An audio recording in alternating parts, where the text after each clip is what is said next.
Okay, here we go again. All right, well, hey guys, if I can't cut my wood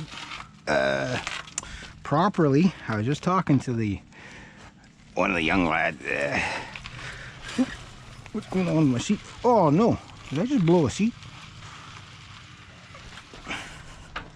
Oh, it's fine, it's fine. My vehicles are prestige.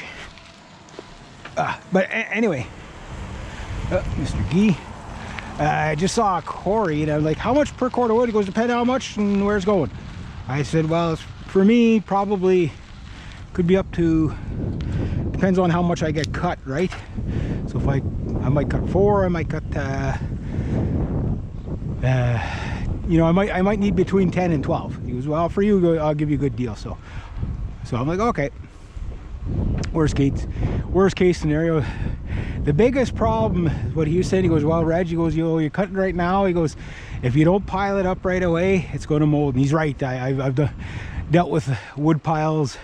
You cut in the spring, you split it, and you pile up and you let it dry all summer, and you let it dry, you pile it nice and high, right? Well, you know, pile up cord and stuff like that. So at least I have a source that I can get wood from, worst case scenario. So we still have wood left, but you know, it's just getting the time. Like this weekend I'm gonna really, well, I gotta fix my friggin' car. So anyway, yeah, I'll be talking about the car a little bit more later on. I'm sure it'll smack into the road sign there. That could hurt. Yeah, I went into the store. They made fun of my bike again. They're like, you need a little basket on it. And I was like, no. Well, at least I'm making everybody else happy. you know, even you guys in my comments, you know, making fun of my trauma. You know, if you feel that's what you must do, if you feel better about yourselves, that's okay then. You know, like fine, then you do that. But I'm glad I'm making people laugh anyways. But you know, laugh or not, this thing's actually not too bad. Except for, yeah, there, now it's perfect. I was gonna say perfectly adjusted. This here is just not, like, I got it tightened down, but it hasn't seized in its proper spot yet. So there you go. So anyway, yeah, so if I get 12 cord, I should be good. Because I don't think we're going to use a heat pump this year. It was like $500 a month. Like everybody else likes their heat pump, but I don't know. Ours was just way too expensive. Way too expensive. Wood's a lot cheaper, but it's also a lot more work. And the problem I have is when I work 7 days a week all the time, you know, that's what gets me. All right, maybe I'll go. See, I'm already tired and sweating and full of grass clippings from working today anyway. Let's go see if I can get a personal best on my speed. I'll go down to the turn, come back, and we'll see what the radar says. The Super Bertha, what kind of speed capabilities she actually has.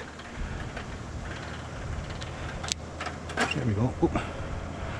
Oh, one too high.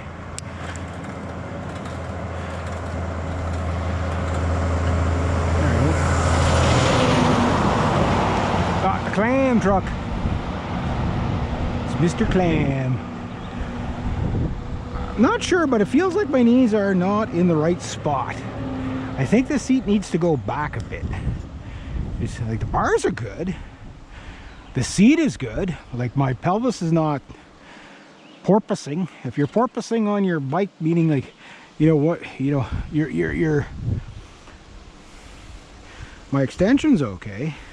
I think I just need to move my seat back, like maybe an inch or two, because you got to get your knee like kind of, yeah, my knee is just a little bit forward of the pedal. That's a little bit too far forward. So I used to work at like ski shops and stuff like that. I never worked in a bike shop per se, but I used to work with this guy in Canadian Tire, and he was the bike tech, and that's all he talked about, bike tech. He hated everything that they sold at Canadian Tire because he had I don't know, $3,000 you know, mountain bike. Okay, let's get this sucker into big gear. Let's put it into the big boy Bertha gears. All right, let's see what kind of speeds we're gonna get. Last time it said 16. Whoop. Okay, now we're into the Bertha speeds. Now we're into the Bertha speeds. I'll tuck down a bit to get some more aero. This bike is purely about aero. It's an aerodynamic brick. Last time was 16. 21. Oh! Yeah, those kind of speeds are scary, man. 21, ain't it? That's the fastest that I've ever got this thing up to. That's like craziness. I gotta get off this. I gotta calm myself. There you go. If I could cycle at 21 kilometers, 22, I could be out to the neighboring town in a half an hour. Like the funny thing about this bike is it's geared low and it has really tall tires, which it is the best way I could describe it is like cycling with a lazy boy. That's about it. Except for I'm gonna have to duct tape my seat on there. Now I was watching one of those high-tech bike channels last night, and they said don't get one of these big comfort seats because they're not proper. I'm like, what's this guy talking about? This thing's like a freaking couch, man.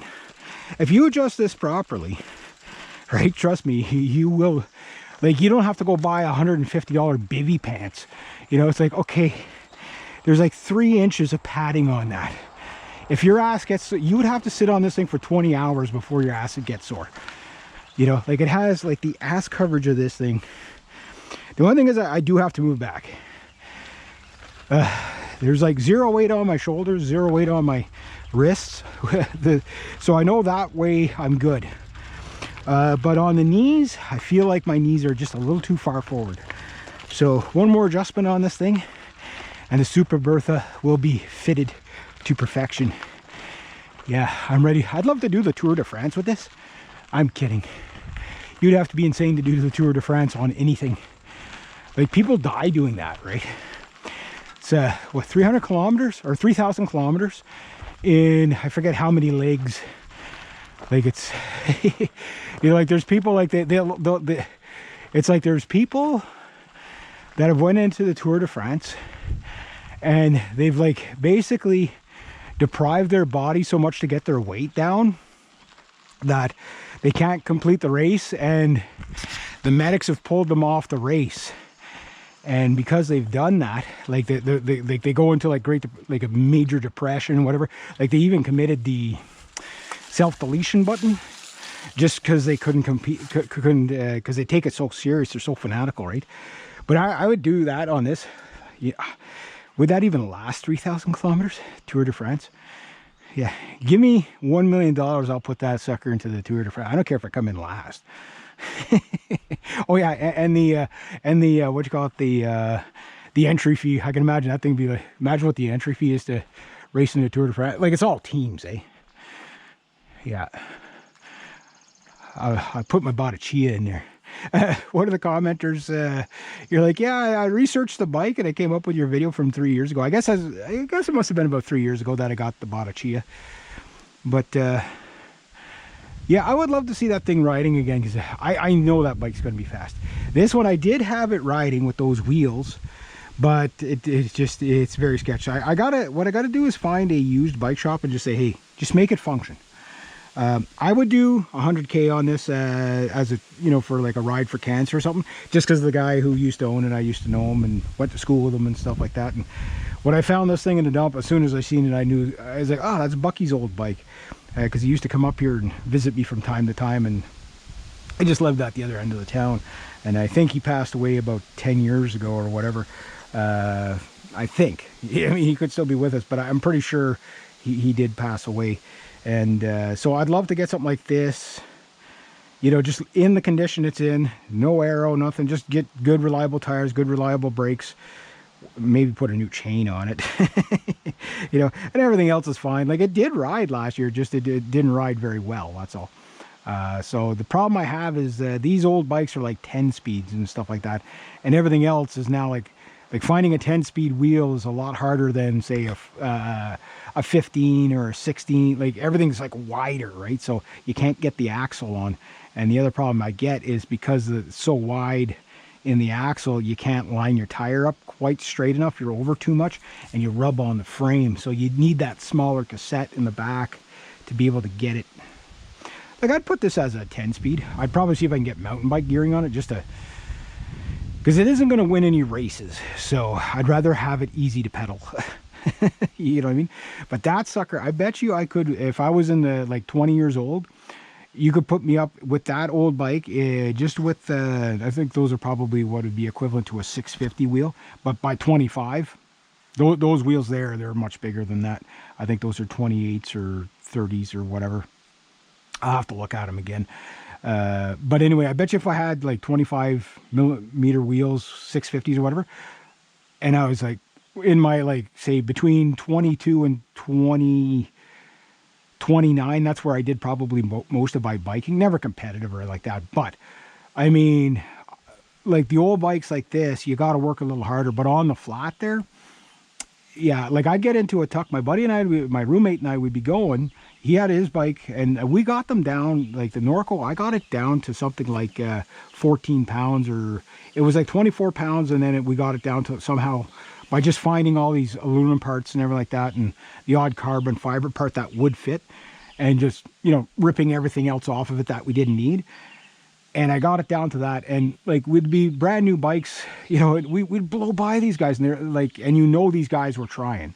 You know, you'd be on the parkway and you know these guys they're really giving it, and we'd blow by them in, you know, baggy pants and stuff like that. We'd blow